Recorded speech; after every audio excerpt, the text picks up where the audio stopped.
What is going on, everyone? This is Francis4 and welcome to another review for March the... Oh crap, I left my phone outside. I completely forgot it out there. March the 4th, March the 3rd, 2013. Sorry, I'm I don't know, I just keep forgetting things, but...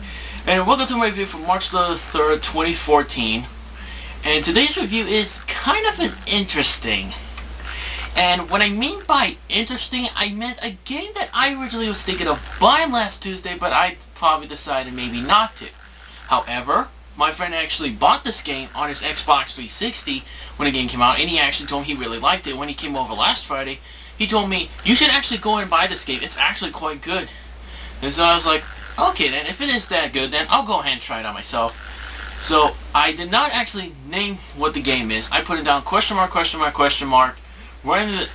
as the name of this video slash PS4. And yes, it is a PS4 game I got. It is also I bought the PS4 version of this game.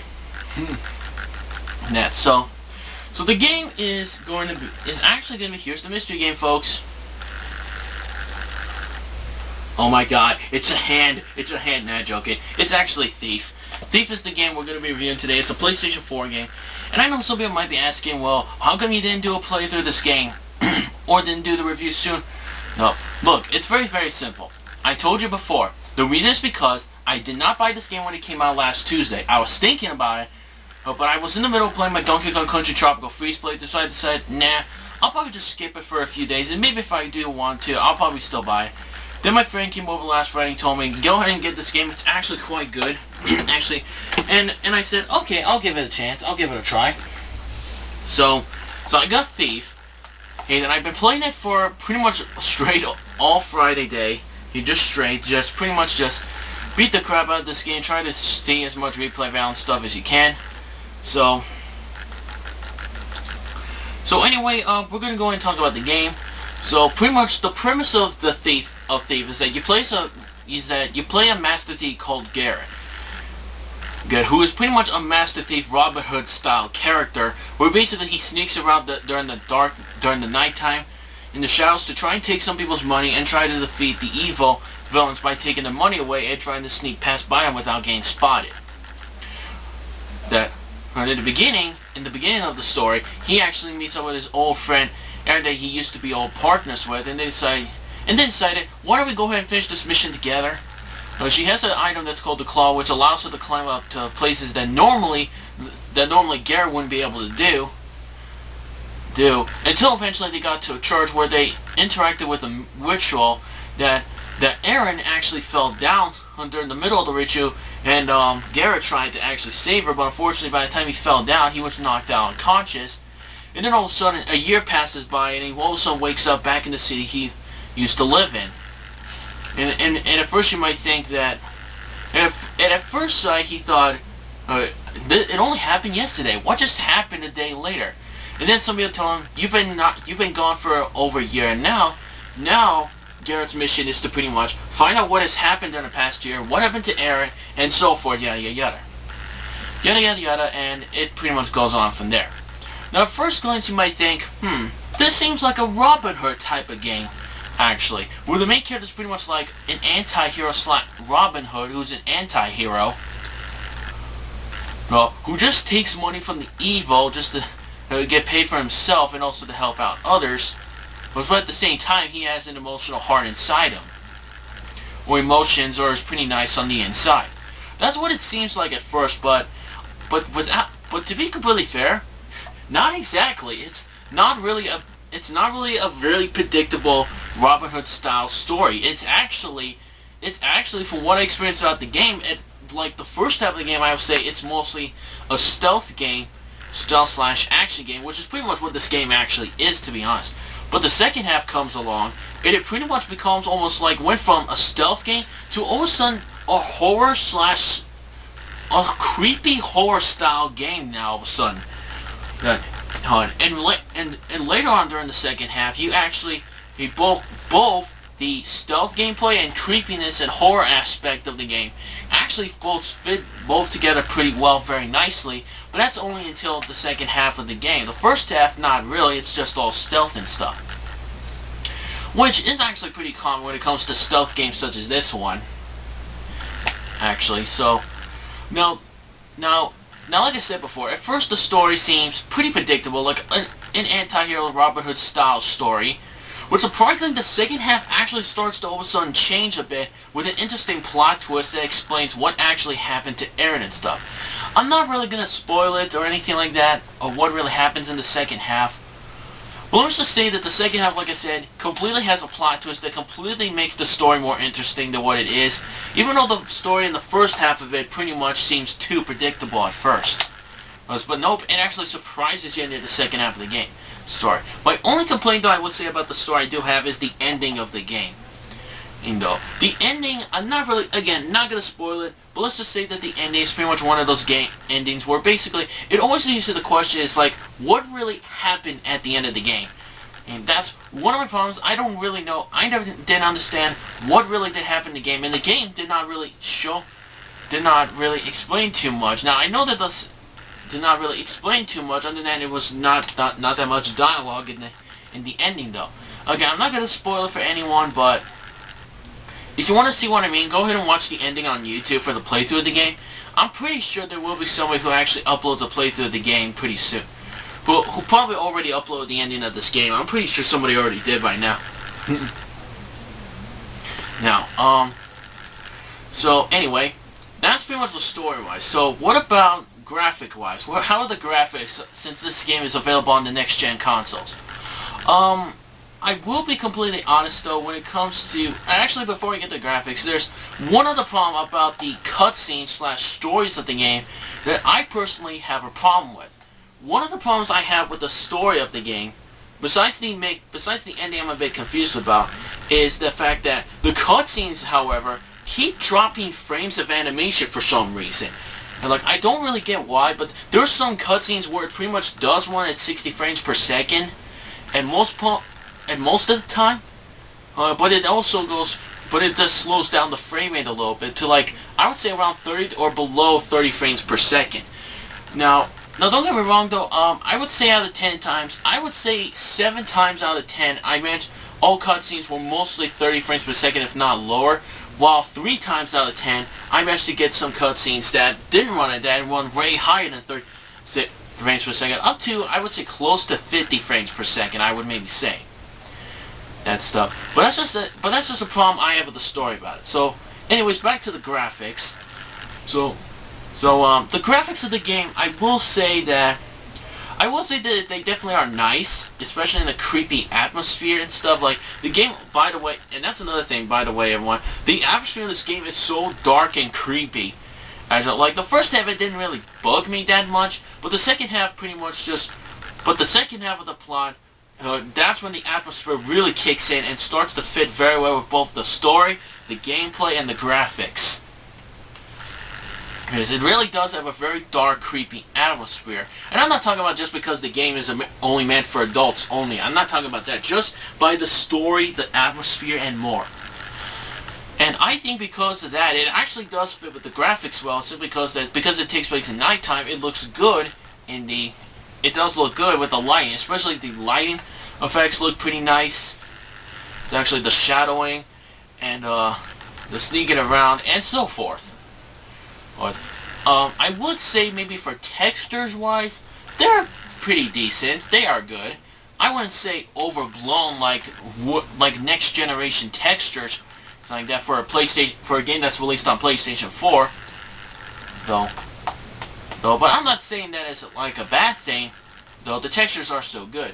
In terms of frames per second, like I said, the cutscenes pretty much are most of the time they're 30 or less frames per second because it keeps getting frame drop issues for that. But the gameplay, when it comes to the actual gameplay though, most of the time it runs between 30 or 60 frames per second. From what I've experienced, that's what it runs between them. And another thing, and I do like the designs on the characters too, like the humans. And so the low designs is pretty neat and interesting. Okay, but honestly though, a lot of the things look too similar to other past city-type games. City games with cities and stuff like that. Honestly though, to me personally, it just, like, the design of the level design is pretty nice. I will admit it's really nice. I just personally think that it could have been done a little bit better. A little bit better though. Maybe just a tiny bit more polished, I would maybe say. But that's pretty much the graphics. Graphics are good. It's just that I think there might be maybe one or two things that I think they need to polish a tiny bit more. Actually, and if they did that, this game would have had really great graphics. Some of the best graphics on the PS4. So, let me just take the time quickly. Okay, so 14-ish minutes left. Sorry for that. So anyway, let's talk. So now we're going to talk about the gameplay-wise. The gameplay, as you would expect from a stealth/action game, it is pretty much the whole point of this gameplay. I would say the best way to describe the gameplay is that it's pretty much Batman Arkham style gameplay, but instead of a third-person perspective, it's a first-person perspective, where you play as Garrett, who's pretty much sneaking around. You take money and such, and basically what you do is that you pretty much take money, you find as much loot as you can throughout the game, regardless if it's either in the chapter level or the main city itself, or even in somebody else's house when you sneak into them. It's basically a stealth game just like you would expect. Like I said, it's pretty much Batman Arkham style gameplay, where basically is that you do have a vision, and you do have a, I don't know the best way to describe it, but you do have a vision that's similar to Batman's in a sort of way, where basically if you use your vision in mode or whatever it's called or whatever, you basically can see enemies that are highlighted, especially things around you also highlight as well that you can interact with or get some more loot. Actually, and then while you're doing that, you're also trying to avoid getting spotted by either enemies, crows, dogs, or even some enemies that actually will actually see you if you use the vision, your alternate vision and such. Actually, so yeah, it's pretty basic and very simple to figure out, though, but not really that bad though. Actually, to be honest though, I wouldn't say as good as as Batman Arkham games. Now, I know those games are completely different genres, sort of, but they both are pretty similar though when you look at it. Though, that's just me though. So the gameplay is actually in fact, I actually think is good. Though, there's actually a ton of replay value in this game. You can go back to the levels anytime you want. Try to find as much loot as you can. If you actually upgrade some items and also, and pretty much also, get some new items too as well, other than upgrading them, you can actually get access to more treasure throughout most of the levels and chapters throughout the game. And I do want to mention though one thing, there is no online multiplayer mode, but there is a challenge mode you can participate in, and then you can post it up on the leaderboards. However, you need a Square Enix account to do it, and honestly I don't have one. I don't really feel like it at all. Yeah. And pretty much that. So now you do have the option when you go for the gameplay. You can pretty much either just go ahead and knock out the opponent for one, or just get passed by them so you can actually at least do it, or you could just shoot them with your arrow just to kill and stuff. Now the gameplay, just the one thing, that type of perspective actually, when you can either kill them with arrows or just knock them out or just sneak past by, it's similar to Splinter Cell Blacklist, where basically is that you have the choice. You can either just go in and kill them all head on.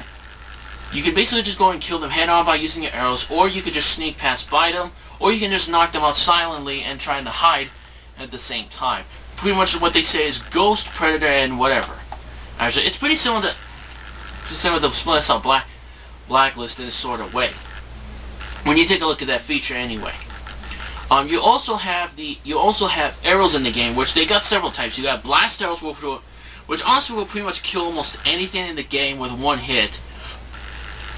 And so because of how powerful the arrows, however, you can only access 3 though when you start the game.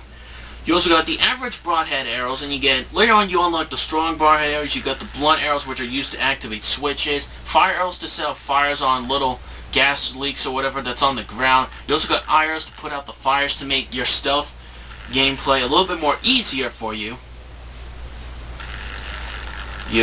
And you also got lots of loots to collect also along the way. Now, judging by how much gameplay there is, you think that, okay, well, the gameplay sounds good, and there seems to be a lot of replay. Is that correct? Yes, there is. There's quite a bit amount. The gameplay at times can be pretty addicting at times. Well, most of the time anyway. And there is a lot of replay value, and you can go back to it anytime you want it. Plus, after you beat the game, you do get the option to go back to the city and to just explore around for as much as you want to do. However, though, just because I said, keep in mind when it comes to the gameplay, I said most of the time it can be good. Because I do have some few major gripes for this game. Now, I just want to see the time quickly one more time, just to see how much time I have left. 9 minutes left, so at least 9 minutes. So let's go ahead and talk about my problems with the gameplay. My first problem with the gameplay is, I personally think that the AI to be completely fair, the AI at most times is not really, most of the time is smart. Though, because I did play this on Thief difficulty, which is the normal difficulty. However, though, there are times that the AI is completely stupid. Actually. And there are some AIs who pretty much just walk in the same spot, actually, and never moving around at all, like a little glitch or whatever. And I did encounter that too, by the way. There are some times that the enemies don't actually look at certain spots that you would expect, actually. They don't look at some spots. They don't. And because of that reason, mostly because of that reason, actually, and because of that reason, pretty much, well, it pretty much does at times make the gameplay less entertaining or less addicting. Reason. Now, don't get me wrong, though. You can make it addicting by maybe shooting them in the head with an arrow or setting up traps, or pretty much anything like that. But that's just. But again, when you go find enemies, it's your option no matter what you do. Actually, it's just that to me, the AI at sometimes is dumb. Actually, I would say 3 times out of 10, I've encountered some AI times where the AI was completely dumb and stupid, and so forth. My other problem is, I hate finding. There was a boss I fought that was near the end of the game that I actually thought was so annoying in Trial and Error. The reason is simply because that, one, he uses arrows that if you go too close to arrow, you die in one hit. You try to steal his item or try to hit him, you die in one hit from his arrow if you don't move fast enough. And that stuff. And this just gets really annoying because this leads to my other problem I have with this game's gameplay. Hey, this is another problem I have with the game's gameplay. Actually, the other problem I have is that in most stealth games, when you have the option to use a weapon, a lot of times there's always some ammo around you somewhere that you have to look around for that can actually keep you up with supplies throughout the game. Take a look at Splinter Cell Blacklist. Splinter Cell Blacklist had some ammo around areas around you. All you just have to do is look around. They'll eventually be somewhere every time you go somewhere.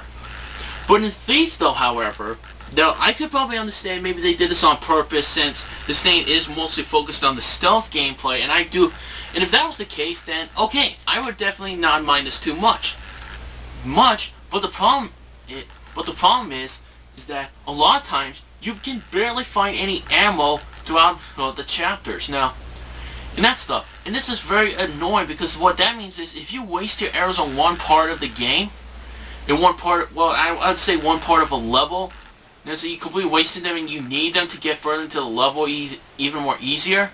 And let's say maybe if you prefer maybe killing enemies with arrows, that means unless you somehow upgrade your amount of weapons or something like that, that means after you beat the level, you're forced to actually go back and buy more arrows, which in my personal opinion is complete bullshit because you completely keep wasting money on that for no reason. And I had to do that several times. I would say near the second half of the game, I had to do it tons of times just to do it. Now don't get me wrong, you can actually store those arrows in your main headquarters or hideout for the store now. However, though, even if you do that, it's still the same exact thing, though. It's still both annoying and so insanely annoying that requires a ton of backtracking.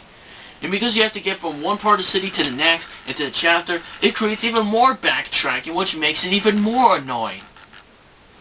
Especially the amount that the loading times simply just take a bit too long to do it. Now they're not very long times, but because how you keep backtracking so many times, it just the loading screen part just gets so annoying by time and so forth. So no. Now I could maybe see if they added in at least some arrows in parts that, let's say for example, they put an ammo in some parts where they say maybe before you get to a certain part, or maybe somewhere in, I would say in some sections of like other games, then I wouldn't have a big problem with that either. Or maybe if it's just that they didn't do it because they want to make this just an all-style game, and if that was the case, I wouldn't have a big problem with this at all. But I personally found that so frustrating, especially when you fight against especially when I fought against the second last boss. I would say, if you do not have the proper arrows for it and you wasted them all in the beginning of that chapter, then you pretty much are going to get so annoyed by this boss fight, because this boss fight is super annoying. It took me, I would say, at least 20 deaths to actually try to kill, because I always figured out this pattern, but every time I try to actually hide or something, he always sees me, he always finds out where I am, and just shoots me and kills me instantly in one hit. It's just, I really ain't gonna lie, it's just complete horseshit. Complete horseshit that they did on purpose, especially against the boss fight, where they give you the option to either leave the room, or just kill him, or just finish him off to knock him out. But when I fought the boss, I tried to actually pick the lock, but every time I picked the lock, even in one time, I did not fail to pick lock, and he still saw me, and it's all because of the fire above me. If I had enough water arrows, maybe I could have at least leave the room completely, and he would be gone. But no, because I almost ran out of arrows, because there's lack amount of arrows throughout the most of the level, I had no other choice or be forced to just fight him off. There was like no other choice I had. I had no other choice. Just to do it. And here's my recommendation. If you really want, if you get to this part, talk about, save some water arrows. Save some arrows, save some other types of arrows, and don't use them unless you really need to. That's just my recommendation. And, now, I probably might have enough time to mention one more thing. I don't know. Okay, so there's 2 minutes left, so might as well just finish them up. My last and final problem with the game is I'm a little bit mixed with, I'll get my controller here. One thing I find that's a bit mixed is, I do like the controls, but I'm a bit mixed with this though, the touchpad here. Now, the reason I'm mixed with the touchpad is simply because that in order to equip an item you want, you have to touch the thing. It does slow down time though, by the way, giving you a chance to react. You slow down time with this touchpad here. And all you have to do is basically select an item you want, you push down on this, and then you pretty much select it. The complicated part, however, is trying to do it carefully though. Especially when, let's say, you're fighting against the enemy here, you go, oh fuck, I need to get the item quickly, come on, run away. You pick it, and then all of a sudden, if you move just one tiny bit, anyway, and you press the wrong move, and then, yeah, you pretty much get a hit for no reason, because a lot of times what happens is when you do, then you move a tiny bit, you pick an item that you personally do not want. Now, I understand they did this just to try to make use of the PS4's touchpad here. Like, the rest of the controls are not that bad, actually. They're pretty easy to figure out to do. It's just that, to me, if you're playing this on PlayStation 4, you might have a hard time trying to get used to it. With this, though, I'm pretty sure a lot of people disagree with me on that, but that's just my opinion, though. So anyway, so that is it for Thief. I hope you enjoyed this review. So, what's my score for this game? It's pretty good. It's got good graphics and a plot that at first seems predictable, but does get more interesting in the second half of the game. Its main plot. There's lots of replay power, pretty fun gameplay. It's most of the time. Sometimes not really. So story-wise, I pretty much give a story a 7 out of 10. Where it's good, but where it is good, well, it is predictable at first, but it does get more better when the second half kicks in. Graphics-wise, gets pretty much an 8 out of 10, simply because that, like, if they wanted to put this on PS4, they could have done a little bit better with the textures, but I thought the textures were good anyway, and so forth. And the gameplay, I hate to say it, but the gameplay pretty much gets a 6 for me. Simply because of the several problems I have with the gameplay, though, it pretty much does not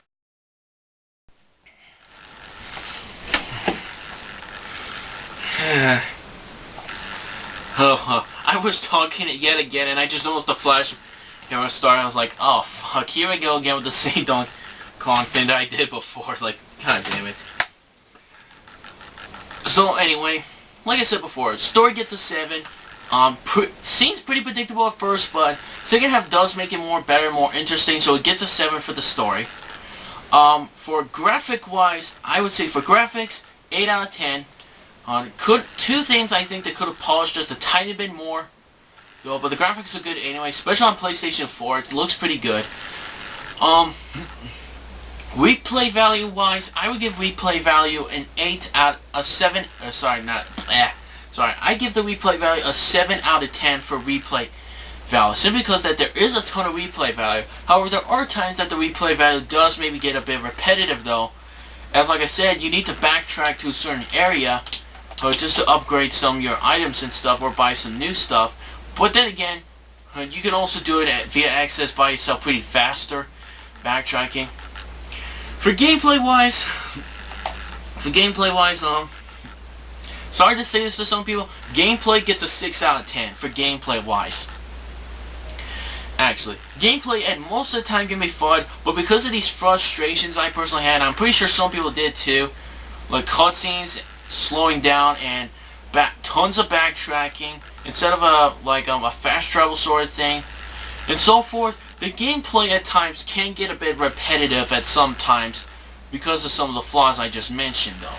But again, that's just my personal opinion. If you disagree, then that's completely fine with me. If you disagree, but just to me, the gameplay most of the time can be good, but sometimes it can get a bit repetitive because of these flaws. So overall, Thief is by far a good game. Would I recommend getting this for consoles? I would say the only people I would mostly recommend this to the most is pretty much fans of the stealth/action genre, including those who are fans of the horror/creepy atmosphere types of people who actually like games with that type of atmosphere. Because like I said, the game does have a very creepy, dark atmosphere to it as well. So I would say for people who are fans of those types of games, this is a worth a buy for you. If you're not a big fan of those types of genres or games that play like that, then I would say skip this game then. I would say skip it. Or if you do want to try it out, or if you do actually want to try it, then go ahead and rent it if you want to. Or you could probably get the demo of it if there actually is a demo. I don't really think there is, but what if there actually is? Maybe give the demo a try just to see what you think.